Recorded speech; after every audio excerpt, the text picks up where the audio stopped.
Okay guys, this is the battle video you've been waiting for between the Snapdragon 888 versus the Exynos 2100 for the Galaxy S21 Ultra. And this will be all about gaming, so let's jump in.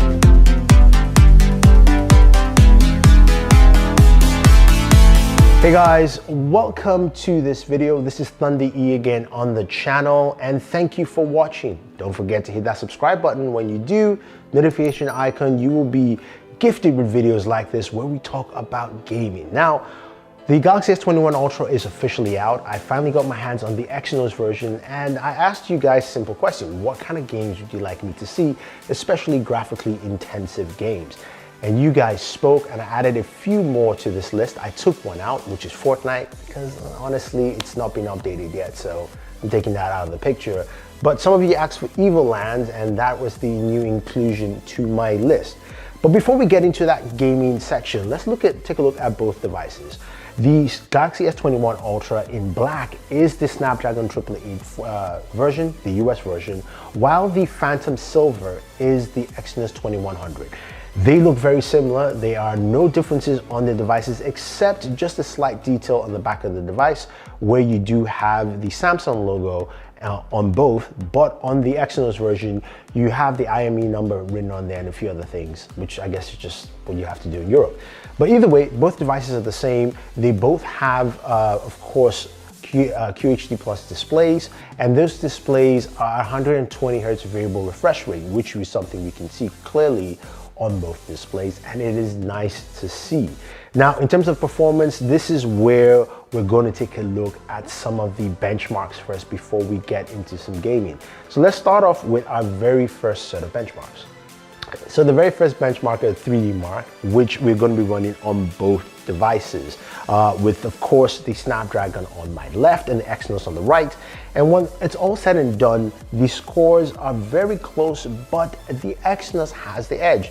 5,737 compared to 5,702, with an average frame rate for the Exynos at 34.4 frames per second and 34.1 frames per second, which seems that, look, they're pretty much close together. Now, we do know that the Exynos device clocks at a higher clock speed, about 2.8, while Snapdragon is clocked at 1.84 for the cores. But does this mean that the Exynos is now finally better?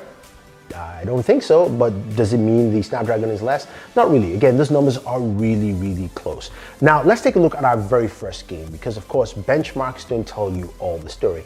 And I'll start off with, of course, tried and true trusted Call of Duty Mobile. Now, Call of Duty Mobile is something that runs really well on a lot of devices, and I shouldn't see any kind of differences. Now, before we start, I use a benchmark tool called GameBench. I like to use GameBench because it allows me to go in and see a lot of things. Definitely use them if you want to. The link is down below.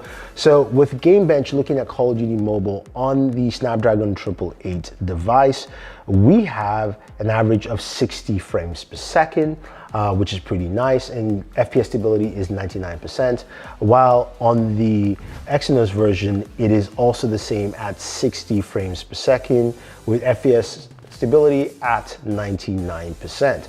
We also see that on the Exynos version, the RAM usage is up to 1200 megabytes per second, while on the Snapdragon version, the RAM usage is at 1000 megabits per second. So slightly less, but again, very, very similar in terms of performance. So that is actually pretty cool. Now, let's move on to a game that is more intensive in terms of GPU actualization. That is PUBG Mobile. And of course, with PUBG, we always use various settings for the game.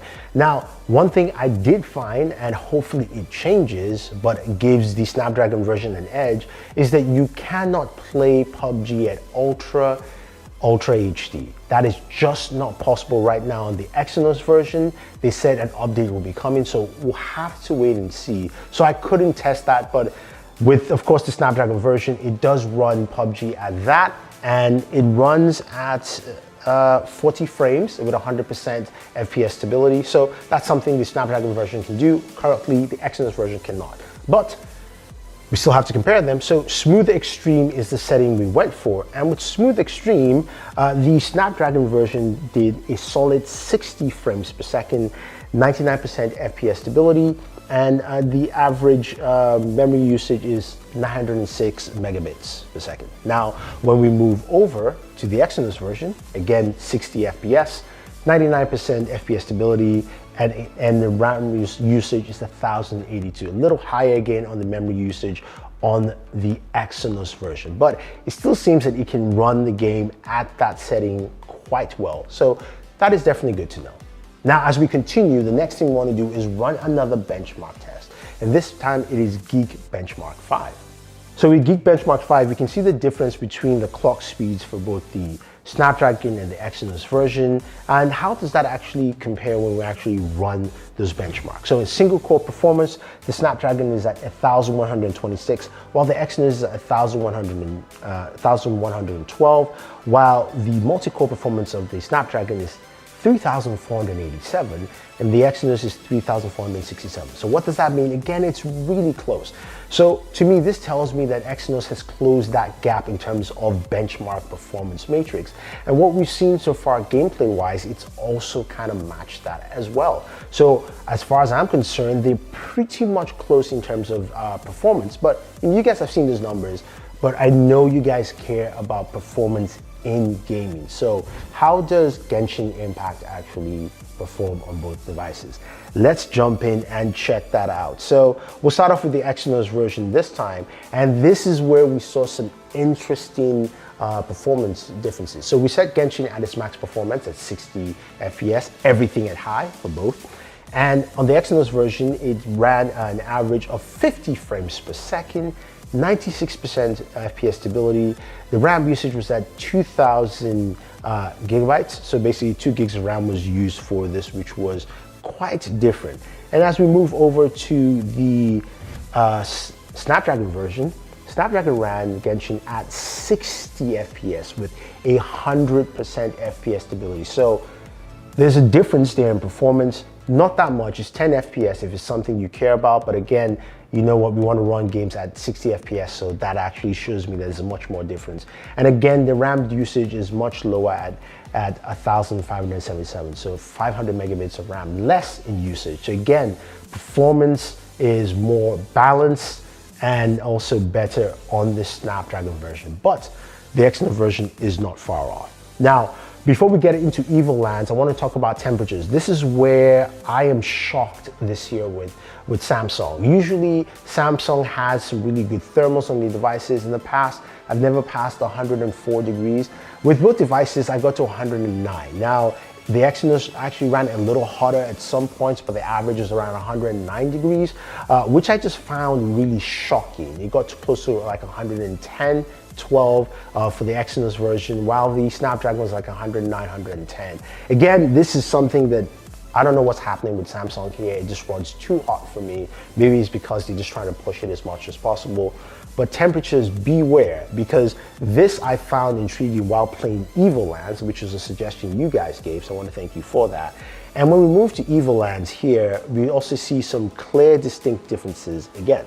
So Evil Lands on the Snapdragon 888 version, I got an average FPS of 81 frames per second with FPS stability of 88 and RAM usage of 1200. So it ran above 60 frames quite well. This game can do 120 frames, but it's really hard. It's a gorgeous game, by the way. It looks absolutely beautiful. It's one that you should definitely check out to play.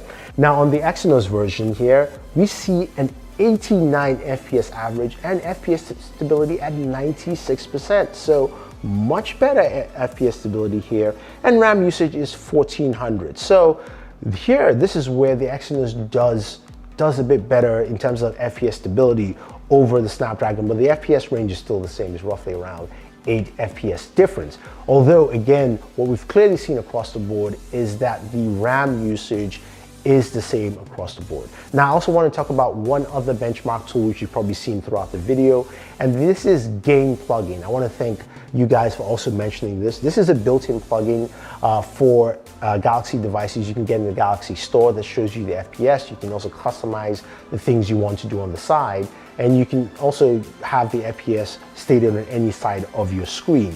Now, this is a good tool to use because it also confirms what I'm seeing here with Game Bench. Now, one more game you guys also mentioned was Sky. Sky is a fun game, and I was actually hoping to play this game for quite a bit. Now, in terms of FPS range, this game is locked in at 32 frames per second for both the Snapdragon and the Exynos version, so you're really not getting any difference here.